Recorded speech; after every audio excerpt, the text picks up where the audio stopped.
Welcome back. Now, South Africa's gross domestic product increased by 0.5% in the third quarter, moderating from 0.9% in the second quarter. Growth was lifted by rebounds in mining, trade, agriculture, and parts of the services sector. On the expenditure side, household spending and a solid rise in fixed investment helped support overall activity, even as net exports weighed on growth. Citadel Chief Economist Maarten Ackerman joins us now for greater assessment on that print. Maarten, thanks so much for your time today. As mentioned, growth slowing down, but we are still seeing growth nonetheless. Your initial reactions to that print? Yeah, I think, like you said, a softer quarter, only 0.5 versus last quarter's 0.9. But I think we need to unpack it because there are some very important trends that you're picking up in some of the numbers.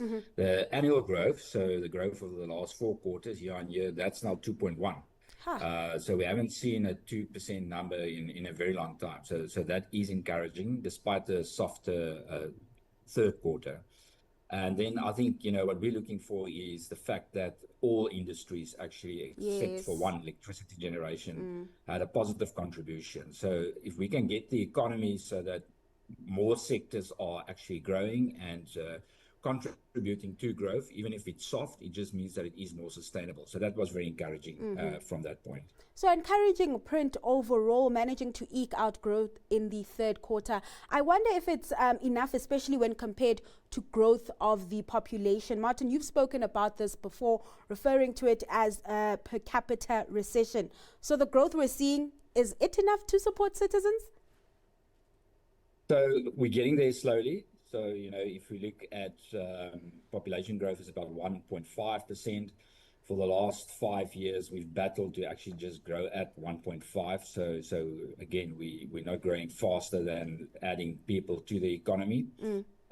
If you think about it, the 2% that I just referred to, that is already in the right direction. It's not enough. I think we need to get growth between 2.5% and 3% at least, so that we can start to address things like unemployment. But the other thing that came out today, which I think is very encouraging, is the increase in fixed capital formation. Yes. We've been talking about that for a long time. That's one of the indicators that we need to see that turnaround into positive territory. It needs to stay there because we need to rebuild capacity long before we will see sustainable growth of 2.5% to 3%. So coming after 3 negative quarters, the 1.6 positive we saw this quarter, I think is very encouraging. It is probably early signs that the private participation is starting to bear some fruit. When we are busy trying to turn around the logistical network, the port, the rail, hopefully that is a sign that we are moving in the right direction. Because that number currently is about 14% of GDP. We need to get it back to about 20%. Only then we will be able to see 2.5% more sustainable growth.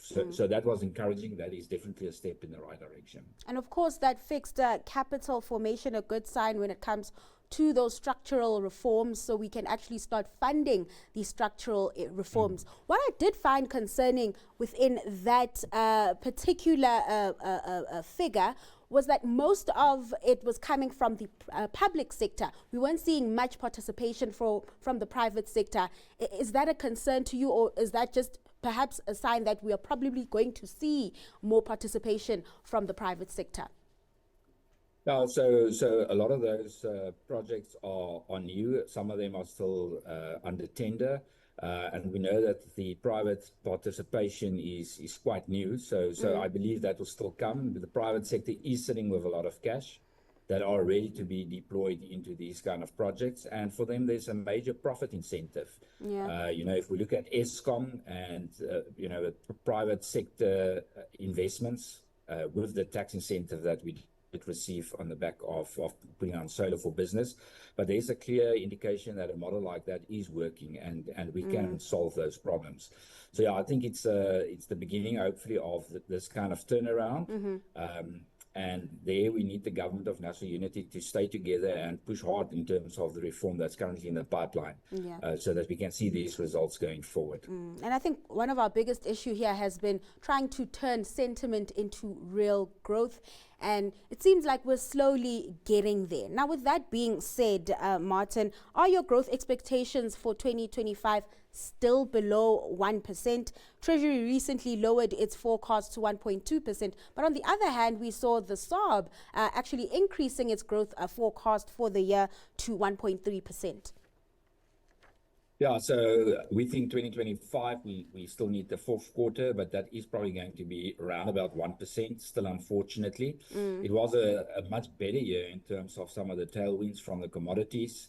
We had the stronger rand, the budget is looking better, our bond yields are lower. We've got out of the grey listing, rating agencies are looking more positive. So all of that is building positive momentum. Going into 2026, our numbers are probably closer to 1.5, 1.6. And then 2027, we actually do see a possible 2%. And that's on the basis that pushing on with reform, turning around fixed capital formation or fixed investment into the economy, those kind of numbers like we've seen now over the last 12 months is possible.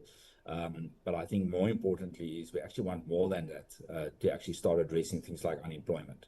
And quickly, before I let you go, a lot of tailwinds that you're mentioning there, but one of the headwinds, of course, coming from the outside, from the global factor or the global environment has been tariffs, right? Have we been underestimating that impact? Are we not likely going to still see the ramifications of those tariffs filtering through to the economy? Yeah, I think the whole, not only South Africa, but it seems like the whole world is more resilient against the tariffs. A couple of very important reasons for that. Emerging markets are trading much more with each other and less with the US, and that's not because of the tariffs. In the 1980s, about 25% of trade was with emerging markets only, so they really needed the US to trade.